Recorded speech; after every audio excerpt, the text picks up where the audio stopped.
All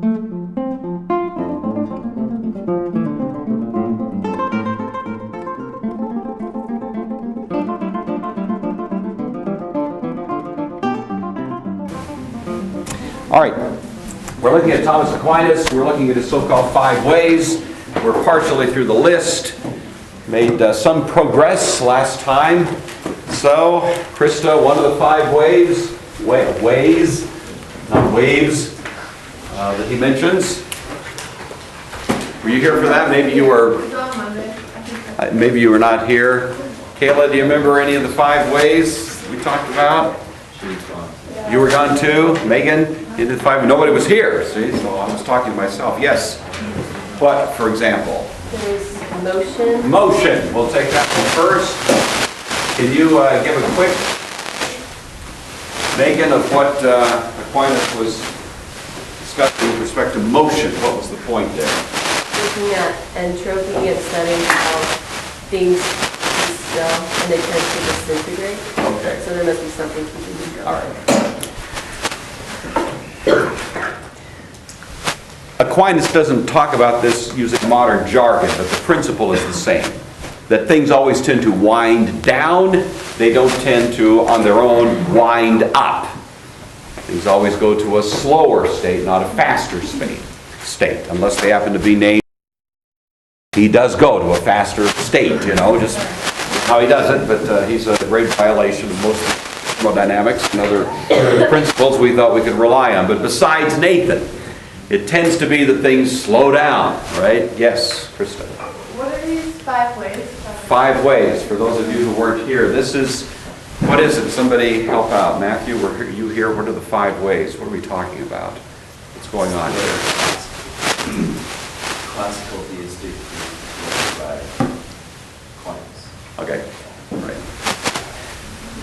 Remember, we talked about the distinction between grace and nature, and Thomas, the emphasis is on starting with nature and moving toward grace. And his 5 ways are, as it were, rungs on a ladder taking you up. Not to grace, but to that mezzanine level that I have cleverly referred to, Nicole, as. Yeah, actually, that was my clever term was mezzanine, wasn't it? But Thomas Aquinas' was. You answered correctly. You did fine. You did much better answering the question than I did asking it. But anyway, my clever term is mezzanine level. Thomas Aquinas' more helpful term is the articulus mixtus, and that's where the 5 ways are supposed to get us. Does that help, Krista? That's okay. So. His first argument, this is a classical theistic proof, is the argument from motion. Aristotle gave us the same one. Aquinas is really just giving us warmed over Aristotle here. Things in motion tend toward rest. Things at rest tend to stay there. Things do not spontaneously start moving. That's our universal observation. Somebody raised last time, well, what about evolution? But of course, evolution has never been observed. That's the point, It's a hypothetical explanation for what we see as greater complexity, apparently. But it's not like you can go into the lab and reproduce evolution. And so this actually represents a critique of the evolutionary hypothesis, is that it violates basically the universal observation of what we see in nature. That's one. What's another one of the 5 ways? Go ahead, Ben. The argument from causation. Causation was related. And I don't know if I quite gave this to you syllogistically, but let me do that. I can't recall if I got this into your notes quite this way or not, but the basic argument in a simple syllogism would be this. 1. Premise 1. For every effect, there must be a cause. For every effect, there must be a cause. That's true by definition, by the way, because an effect, by definition, is something that is caused. For every effect, there must be a cause.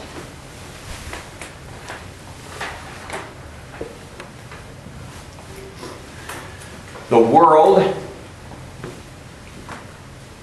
appears in all of our observation to be an effect.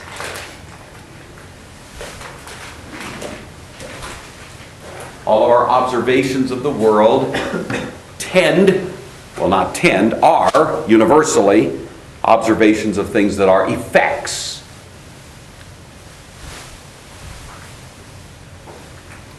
And it's based on observation.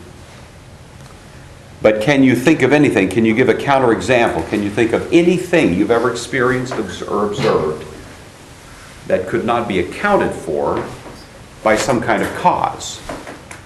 You see. Do you realize what kind of universe you would live in if you did see things that could not be accounted for by causation? It means you'd be driving down the street and randomly there'd be an elephant in front of your car, not there by cause. Or you'd get into your car and you'd be driving down the street and at one moment you'd be in this fancy, rig that you're driving. What do you drive? A Ferrari? You'd be in this, and 1 moment later you'd be sitting in a tomato. Literally. In other words, realize that you universally expect this world to operate based on causation. You don't expect things to happen or be there or be experienced but for the fact that it was caused by something. All of medical science depends on the idea that if you have an illness, it must have been caused by something, and maybe we can go provide therapy to that cause, And so anyway, that's the point he's making. It's sort of a common sense idea that hopefully doesn't arouse you too much, but every effect requires a cause. My universal perception of the world is that it has the characteristic of effects. Therefore, there must be a cause. And of course, the point here is it's a cause I don't see. I don't see this ultimate first cause. So it's a classic cosmological argument.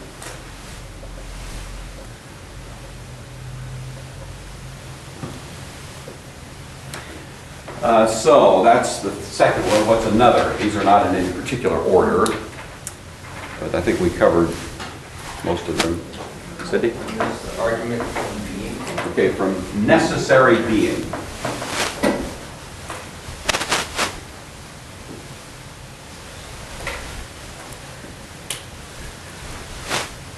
This is elegantly simple. All it is attempting to prove is that if something exists now, something must exist necessarily. You see. If something exists now, then something must exist eternally. And I was working through the logic of that last time.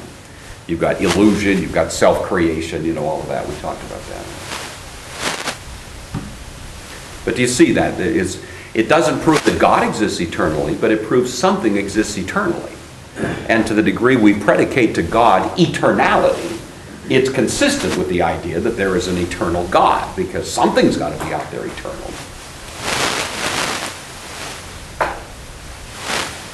And if I say, well, maybe it's just the universe, maybe it's just matter that exists eternally, then Thomas refers me back to the first question, which is then how come everything is in a state of absolute disintegration?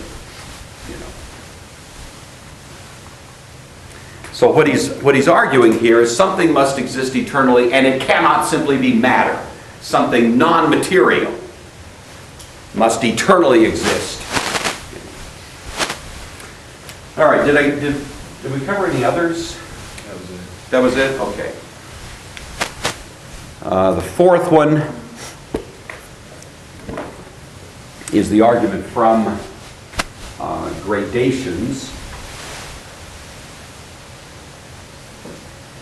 And for Thomas Aquinas, this has a little bit of Plato's texture to it.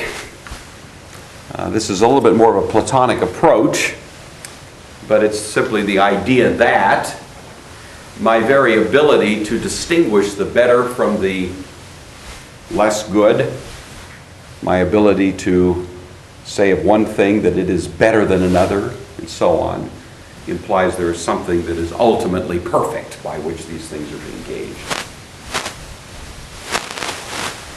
And we've talked about that. That really is pretty close to Anselm's argument. And I think Anselm developed it more fully, but it's that. And you understand that. The point is that if I look at, one thing and say that is more beautiful than the other, if I look at Mona Lisa and I look at Betty Sue, and I make a judgment as between them that one is more beautiful than the other, I've immediately implied there must be something that is the standard of beauty, or the standard of truth, or the standard of justice, or the standard of all things by which I'm gauging everything else, so to speak. And then the last one is the argument from design.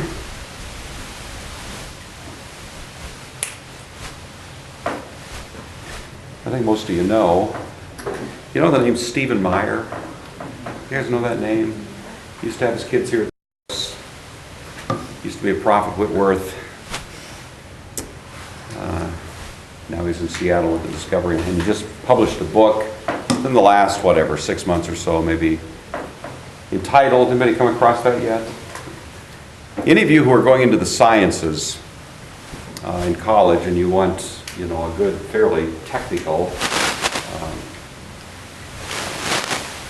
analysis of the whole design argument with respect to with DNA and so on, should pick up his book entitled Signature in the Cell. Signature in the Cell. And it is having quite an impact. It's one of those books that is so important, it's making the argument at a sophisticated enough level that it's forcing people on the other side to respond to it, and so that's good. That kind of forces the issues out there. So anyway, his whole premise is really this, taking it to a much more intricate level than Thomas Aquinas would have ever been able to, or even known about, given the technology of his day. He's arguing for design, in the structure of the cell and so on.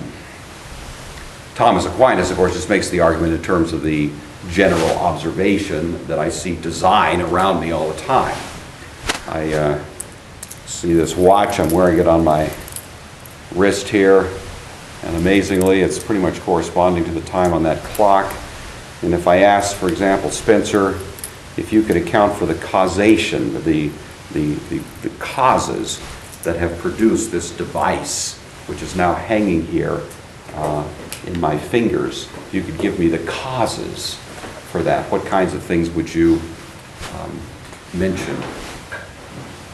Well, talk about the clock, the watchmaker. Okay. All things together. Now, how do you know it was a watchmaker? How do you know this thing didn't just happen to randomly piece itself together? Do you know for a fact that it was created by any watchmaker at all? Isn't it possible that just in a fluke of nature I came across it laying out there in the street, and it was just the coalescing of a variety of chemicals and junk, that assembled this clock? Isn't that possible? Yeah, it's possible, but not probable. Do you believe that's what happened? No.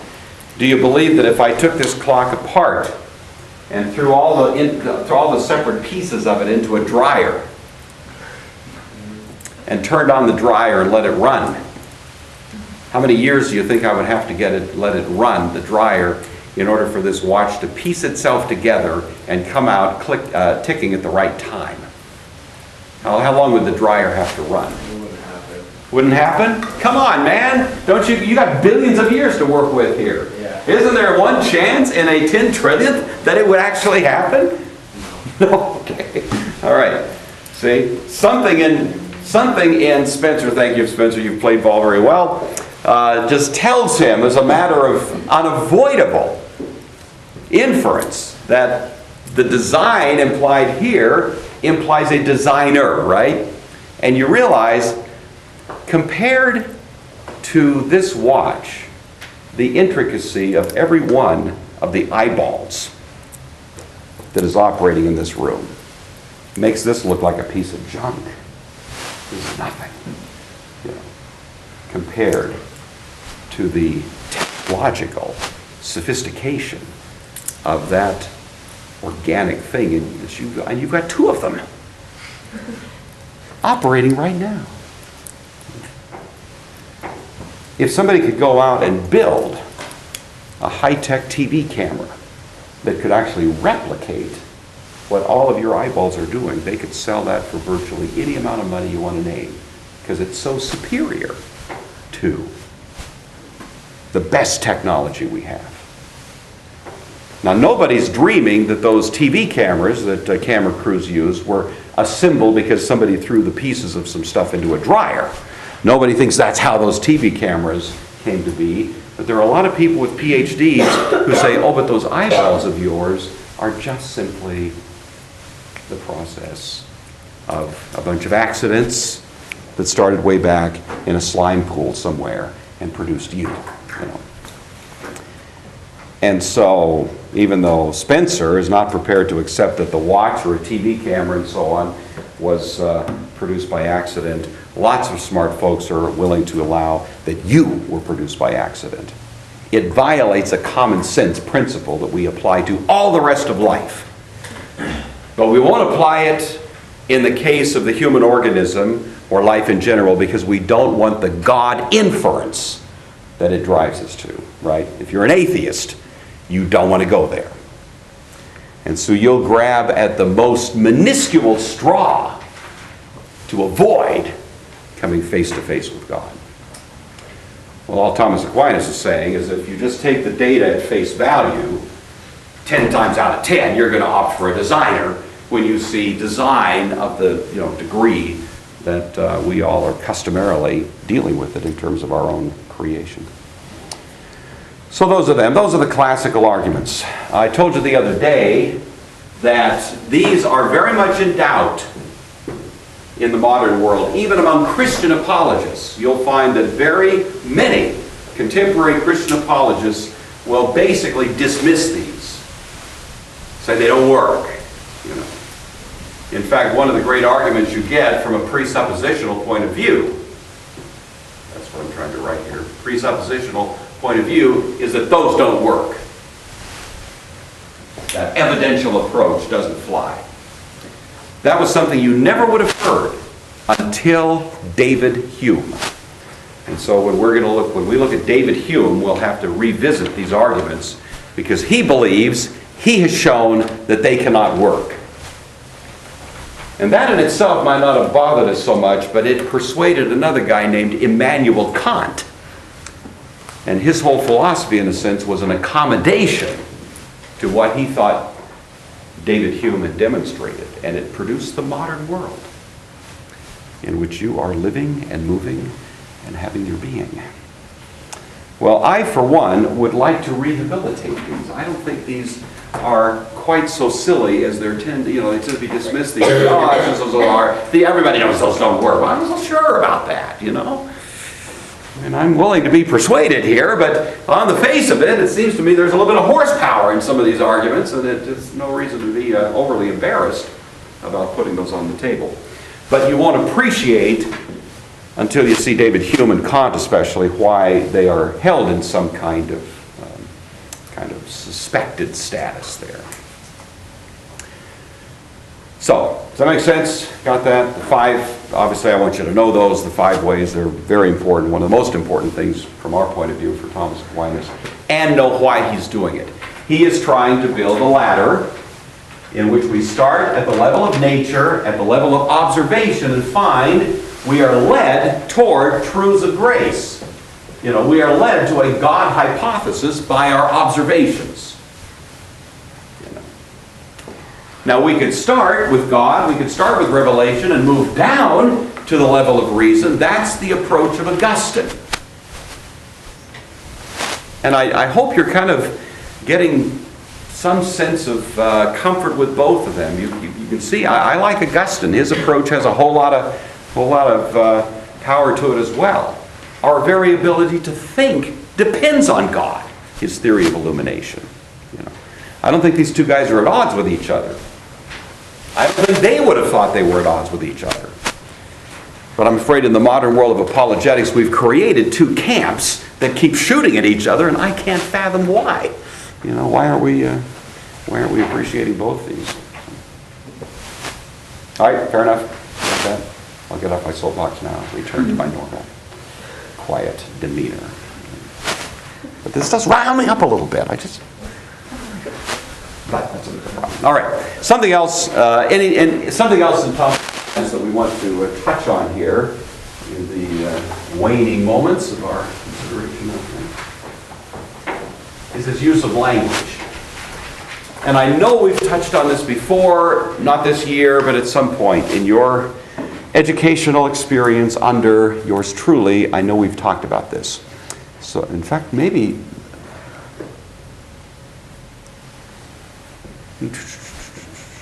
Well, let's see.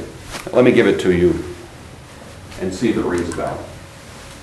Thomas Aquinas said, with respect to our use of language about God, and at this point he's talking about the language we find about God in the Bible or anywhere else. This is his classic formulation. The language is mediate, analogous,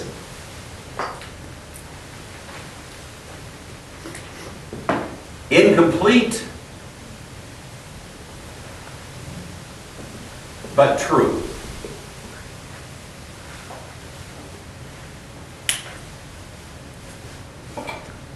Is that new to you? You ever heard this? It is new? Okay. You've heard bits of it, I'm sure.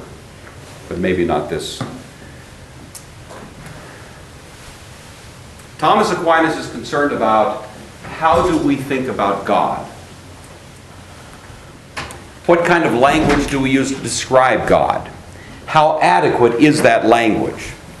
In the modern world, this has been called the God talk controversy. Thomas didn't call it that. But you may indeed run into that expression. It continues to be a raging debate to this day. Can we really say anything about God? Is our language so limited, so bound up in our own limited humanity that anything we say about God is just wrong just because language can't get from here to there? Who's the most famous theologian in the 20th century who really made that argument with a great deal of zeal and had a huge impact in 20th century thought on that point? His name is... You all know this name. I just don't know if this is where his name would pop up. He really argued vigorously, and to many people's minds convincingly, that words themselves are not really useful ultimately to describe God, nor are words useful as a means by which God reveals himself to us. And the man's name is... Anybody? Go ahead. You are correct. That's right. Karl Barth. And let me ask you this, Josiah. What was the mental process you went through to reach that guess that you just gave me there? Was it just a random guess, or did you have a logic behind it? I knew that he's probably one of the most influential theologians of the 20th century. Yep. Arguably by some, or by most probably. Okay. He was a, I'm trying to think here. He had a neo-orthodox view. Yes. And what was the catchphrase that we associated with neo-orthodoxy? That the Bible, You're about to say it. comes with God. Yes. Very good. Good man. Good man. All right. Now, that should all come kind of flooding back into the rest of your brains, right? The Bible becomes the Word of God. And if you can think about it now at a somewhat more sophisticated level, what's going on is this. Barth cannot say the Bible is the Word of God, because that would imply that God can communicate to you using words. And he himself would deny that words are a vehicle of revelation. He doesn't like the word propositional revelation. That's the idea that God reveals himself in propositions of truth. He insists that revelation takes place in an event of encounter with the living Lord Jesus Christ. Let me tell you, if you read Bart, and I hope you all will, I don't know if we'll have time this year to read. I may give you a little snippet from Bart if we have time, but he's good to read. I've read a fair amount of Bart. And I'd say as I read Bart, about 90% of what he says is wonderful. It's great stuff. And no matter how conservative you are in your theological outlook, you'll find him helpful. Until he starts talking about the Bible and Revelation, then you go, what happened to you, my son? What is this strange left turn that you've taken here? And but he believes in the resurrection. He believes in the miracles. He believes in the death of Christ on the cross for our sins. He believes in justification by faith alone. He believes things that for the ordinary person in a kind of great, broad Protestant tradition, you just say, preach it, man, you got it, But somehow or other, at this point, he, in my opinion, loses his way. But then who am I? Shooting spit wads at Karl Barth is like shooting spit wads at the Rock of Gibraltar. I love the guy, but I have this kind of agony, when I read him at these points. But anyway, that's what is called the God talk controversy. Well, it's the very same thing that Aquinas was wrestling with. Barth disagreed with Aquinas. Barth attacks directly Thomas Aquinas, and he attacks directly what I'm about to give you as the Thomistic approach to the problem of speech about God. So understand, we are in a battlefield here, and I'm simply trying to get the teams on the field so that you'll see where the shots are being fired. All right. Thomas says, first of all, that our language about God is mediate. In fact, he'd say that everything that we know about God is mediate.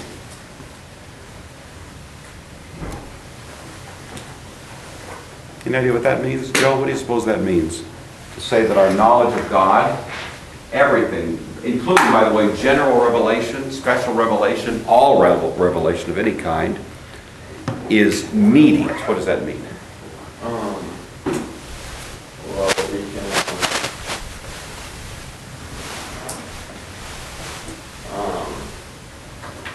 they're kind of like tangible to us, or? Sort of, in a certain sense. I'm not sure that quite gets at it, but it would be true. It may be, it would depend on what you meant by that, but Jake, what do you think? I think it's the idea that there's the real, raw knowledge of God and the truth, that the full truth to us, we can't really see all of it, and that the words kind of like some kind of window or something that kind of shows us a little bit of it. That's a very good point. Okay. Y'all kind of grab that? I couldn't do much better than that, so you just took notes on what Jake just said. You got it. Okay. Jake's taking notes on what he just said. Jake, you want to run that by us one more time? So the language that we use to describe God is kind of like a window between us and God and whatever's really true about it. The key idea in the word mediate is the word means. A means is something like a vehicle, or as Jacob said, a window. Here's God in his essence, And to be honest with you, neither I nor any of us in this room can really understand much of God in his essence. I mean, you have to be God to get God, Calvin says that God lisps to us as if we were infants. And that's what the Bible is. The most profound truths in the Bible are God talking to us in baby That's what Calvin means by that.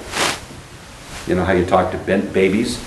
You don't, take a 6-month-old and, hey, how about the Pythagorean theorem? And, what are you thinking about investment strategy? I mean, you don't do that, when you're talking to a child. Not that you try to communicate at a level that is reasonably calculated to reach the understanding of the object of your attention. And if it's a 6-month-old, then you kind of reduce the level of your communication to the level of the cognitive abilities of that child, right? You do that, and that's why we sometimes do it stupidly. We've got to get this kid laughing at us. Well, let me tell you something. Let me just tell you something. According to Thomas Aquinas, and I think Gore would subscribe to this as well, the degree to which you reduce your sophistication of communicating to an infant is infinitely less than the degree to which God reduces His level of communication for us. See what I'm saying? To say God is simply talking baby talk to us doesn't reach it. We are finite.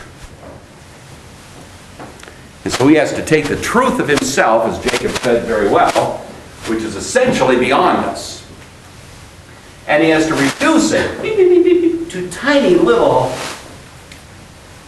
sort of data, I think it's like a little train or a little vehicle, little tiny sort of pieces of something that brings us a little bit of His truth. But it's coming by a means. We're not having a direct experience. We are just infinitesimally touching the outer reality of what He is. And it only comes by that means. By a means. The means can be general revelation. I look outside, I see the trees, I see the snow, I see beauty in nature, and I extrapolate from that. There must be God. The heavens declare the glory of God. Or I flip open my Bible. And as I read the Bible, I read their words. But those words are infinitely less than the reality of God. They're just a human means of trying to get some idea of the truth of God over to me. And this pea brain of mine, which is so inadequate to really get the full scope of the truth of God. We should all be very humble, modest in our thoughts about God, because at best we're just children. Even the most profound, and Bart would agree with this, but Aquinas is the one who was driving home that all that we know of God comes by this means. Secondly, our knowledge of God is analogous.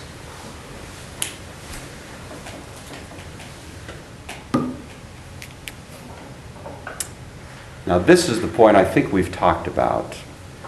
You ever think about this, Sydney? Our knowledge of God is analogous. We might have talked about it in terms. I think we might have. And Can you pull that out? I think that's something to do with how our human, how God describes Himself is so that it can relate with our human experiences. Yes. But that's not. So it's really just an analogy of the truth that Okay. it can't. This is where, somewhere in your mind, you should be remembering 3 kinds of language. And one of the 3 kinds was analogous. And the other 2 were? Well, let's see. Jordan? 3 kinds of language. One is analogous. The other 2 are...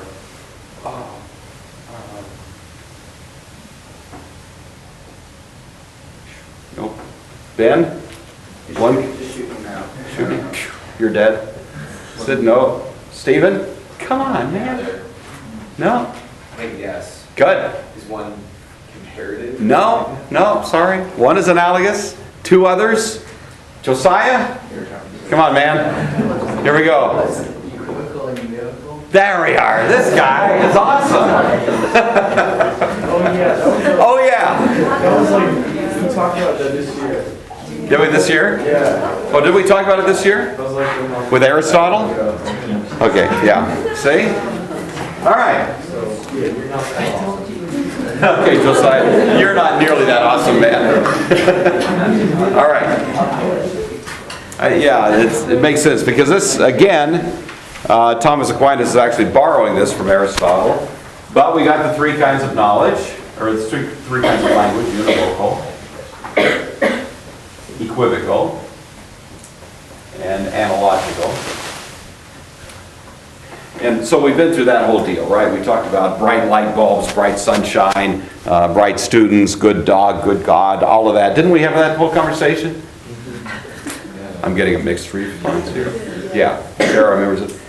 That should be in your notes somewhere, so I'm going to incorporate those notes by reference.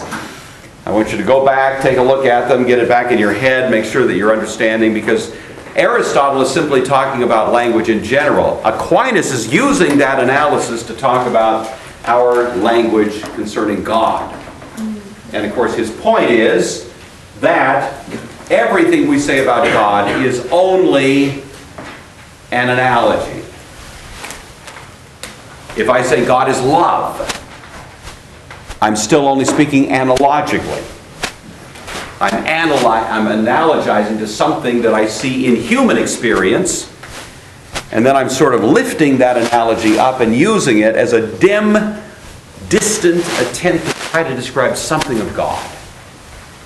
And the Bible's doing that, that's the point. It at best is analogizing to human experience. We don't understand what the love of God is in its essence. We can talk about it by way of comparing it to things that we do know of in our human experience. He would say our language is mediate, it's analogous. It is, this is kind of stating the obvious, incomplete. We don't have complete knowledge of God, nor will we ever. But it is true as far as it goes. You know, I may not get Einstein's theory of relativity. I might not be able to make mathematical proof for that. But I can do a little bit of high school algebra. Not much, to be honest with you. I can do a little bit. And the fact that I don't understand Einstein doesn't make what I do understand not true. It just means it's not complete, you know. It's true as far as it goes. And now I'm going to respect the clock as I failed to last time. I usually try to keep an eye on it. But see you later.